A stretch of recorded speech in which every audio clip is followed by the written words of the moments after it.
There are some tools that programmers use to boost their performance and work. Some of them are free, some of them are paid, some of them are easy to use, some of them are hard to use. And today I want to explain 10 programming tools that are useful. Just a short explanation. Number 1, Git, version control. Git is a source control, means it will storage the snapshot of the history of your project. And it's very important to know that Git stores them in your local computer. You can use GUI version, especially if you are using an editor like VS Code. Or you are using an IDE like Visual Studio, which is my favorite. And if you are old-fashioned, you can simply use command lines, which is cool to be honest. If you are wondering what is really the use of Git, you can imagine this. You code for 6, 7, 8 hours straight and now your program doesn't work anymore. You check every lines of your project, you debug it and it doesn't work. You don't know why. If you have been using Git on your project, all you have to do is to restore the previous version. Git keeps all the snapshot history of your project so you can access them very easily. This personally happened to me and Git was very useful to be honest. Number 2, GitHub. Some beginners misunderstand Git with GitHub. They are different. Git is your local repository. As I said, it will storage the snapshots in your local system. But GitHub on the other side is a website that will host your local Git repository that you have made. You can upload them for free in GitHub server, just for sharing with your friends and work or just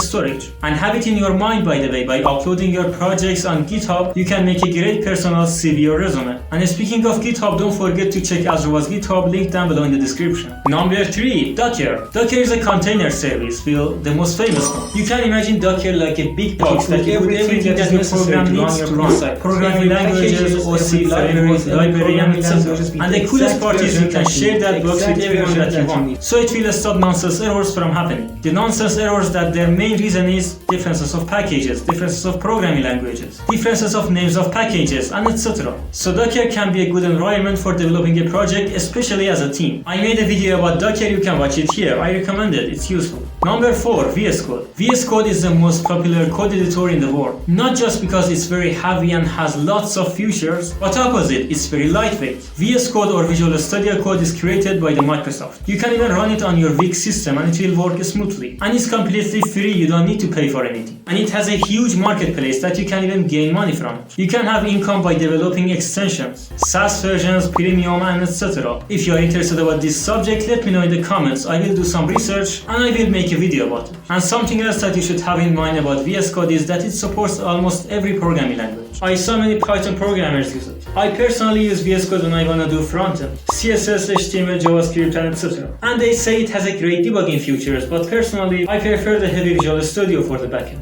Number 5, Azure. Azure is a managed cloud service provider. It's made by Microsoft and it has over 200 different services. You can imagine it like an expensive VPS, but it has lots of useful services. For example, Azure Blob service that allows you to storage documents, videos, files, and etc. Or Azure's Active Directory, Microsoft Cloud Identification and Authentication System. This service helps you to manage logins, permissions, authentications, and etc. There are various services in Azure and learning all of them will take months or even years. So if you are a beginner or just making a small projects, it's really unnecessary for you right now at least. I made a dedicated video about Azure here. You can have it in the description. Number 6, Postman. Postman is a light and fast API tester. You can check and develop every kind of API with it. It gives you a clean environment and tools to send a request. You send your API request with any format, get, put, post, delete, and etc. And then you receive the response from your APIs. It can be from an online server or a local host in your local computer. It is really a good tool and program for backend and full stack developers. I used this one before myself for APIs and I can say it was useful. Number 7, DBeaver. DBeaver is a good database management tool. It has a simple and professional GUI and UX. It's like the difference between GUI and UX windows and terminal command lines CMD in the Windows. And in order to understand why it's important, imagine you have thousands of users in your database in user table and now you want to look at them. And then you want to look at the user with ID 5. You can write these SQL codes or you can do just a simple click. And it was just a simple example. In a more advanced example, it is very slow and inconvenient with SQL. And DBeaver supports all types of databases. MySQL, SQLite, MariaDB, Microsoft SQL Server, and etc. And it's not just reading your database, it can insert, update, delete, and etc. Number 8, Figma. Figma is a professional design tool. You can design website, mobile apps, buttons, menu, and etc. So you might ask why programmers should care about it. It's designer's job. Well, if you are a professional front-end or full-stack developer, you probably will work with a team, and that team has a professional UI UX designer. Or even if you are a front-end developer that you want to make something yourself. Figma is not like getting a PNG from designer at all. When you get the PNG from designer, the PNG that tells you what to make, you will look at it and some questions will appear in your mind. What color is this? What font is this? What size is this? What's the real spacing here? How much is the border radius exactly? How wide is it? Or you should guess, or you should contact with the designer non-stop. But in Figma, with a simple click on that element, you get all those information and even more. Number 9, browser developer tool. We'll open the Chrome and press F11. What you can see right now is web developer tool. You can change CSS and HTML, debug JavaScript, and analyze a network request. And you can easily check the performance of your website. If you are a web developer, you probably know that you will work with this tool every day. It's not that hard to use it, just open a website, press F12, and play with it. Number 10, terminal. If you are a Linux user, you are probably familiar with the Linux terminal. But terminal is not just dedicated to the Linux. You have terminal in Windows too. Shell or CMD, doesn't matter. It's not that necessary, but if you master terminal, it will increase your productivity a lot. Instead of clicking 20 buttons, if you have fast hands, you can write one line of code and it do the job for you. Like run git, run docker, install that package, and etc. It's not really that hard. It will help you with automation easier.